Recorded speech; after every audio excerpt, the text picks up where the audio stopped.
ஏதோ பேசுறான் ஸ்டாலின். இன்றைக்கு பாரதிய ஜனதாவுக்கு அண்ணா திமுக அடிமை என்று. நாங்க யாருக்கு யார் அடிமை இல்ல. திரு ஸ்டாலின் அவர்களே, திமுக தான் காங்கிரசுக்கு அடிமை. அடிமை தானே. கருணாநிதி அவர்கள் உயிரோடு இருக்கின்ற பொழுது காங்கிரஸ் திமுக கூட்டணி அந்த காலகட்டத்தில் தமிழ்நாட்டுக்கு தேர்தல் வருகின்ற பொழுது அறிவாலயத்தில் முதல் மாடியில ரெய்டு, கீழ்த்தளத்தில் கூட்டணி பேச்சுவார்த்தை. அந்த காங்கிரஸ் திமுகவை மிரட்டி அடிமையாக்கி தேர்தல் கூட்டணி வைத்த சம்பவம் நாட்டு மக்கள் மறக்கல.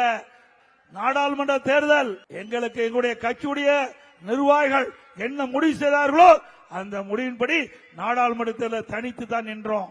இப்பொழுது திமுக என்ற மக்கள் விரோத ஆட்சி அகற்றப்பட வேண்டும் என்ற ஒரே அடிப்படையில் ஒத்த கருத்துடைய கட்சிகள் எல்லாம் ஒன்றாக இணைந்து வாக்குகள் சிதறாமல் நிறுத்தப்படுகிற வேட்பாளர் வெற்றி பெற்று மக்கள் விரோத ஆட்சியை தமிழகத்திலிருந்து அகற்றப்பட வேண்டும் என்ற அடிப்படையில் நாங்கள் கூட்டணி அமைச்சிருக்கிறோம்.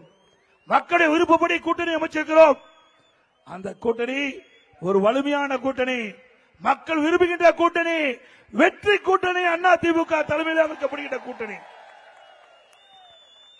நடைபெற்ற சட்டமன்ற பொது தேர்தலில் அனைத்து இந்திய அண்ணா திராவிட முன்னேற்ற கழகம் இன்றைக்கு பாரதிய ஜனதாவோடு இணைந்து தேசிய ஜனநாயக கூட்டணி என்ற அமைப்பை ஏற்படுத்தி இன்றைக்கு தமிழகத்திலே மிகப்பெரிய வெற்றி பெறுகிறது. அண்ணா திமுக பெரும்பான்மையோடு ஆட்சி அமைக்கும் ஸ்டாலின் பார்க்க போறார்.